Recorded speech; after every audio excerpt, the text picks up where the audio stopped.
ఇప్పుడు వస్తున్నాయా గొర్రెలు? వినబడతలేదు. బంద్ అయినాయా?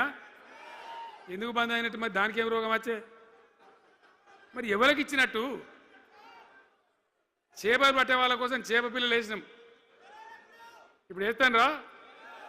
మరి ఎవరికి చేసినట్టు? వృత్తి పని వాళ్ళకు ఉండదు, ఎవరికి ఉండదు. బీడీ కార్మికులు ఉన్నారు, నాకెవ్వరు దరఖాస్తు ఇయ్యలే, ఇవాళ అడగలే. అప్పుడప్పుడు మా తులవమ్మ చెప్పేది, అన్న వాళ్ళ పరిస్థితి బాగుండదు పేదరికంలోనని చెప్పేది. మా అంతటా మేమే ఆలోచించుకొని బీడీ కార్మికులకు పెన్షన్ తెచ్చినాం. మొత్తం భారతదేశంలో ఏ రాష్ట్రంలో ఇస్తారా? వాళ్ళకి పెన్షన్లు పెంచుతామని ఎగబెట్టినరా? వాళ్ళకు కాదు, ఎన్ని ఆశలు ఇంట్లో ఉన్న ఆడపిల్లకు 5 లక్షలు మహాలక్ష్మి అనే పేరు పెట్టి 2500 నెలకిస్తామని ఇచ్చిండ్రా? రూపాయి వచ్చిందా? అట్లా ఎన్ని 6 గ్యారంటీలు, 420 హామీలు.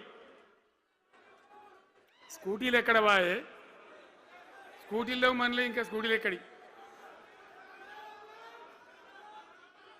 ఏమన్నా నచ్చినాయా? మరి నేను ఏమంటున్నా అంటే, దయచేసి మీరు ఆలోచన చేయాల్సింది, ఇలా ఈ సభలో మాట్లాడుతున్నా మీరు వింటున్నాను కాదు, యావత్ తెలంగాణ వింటున్నది.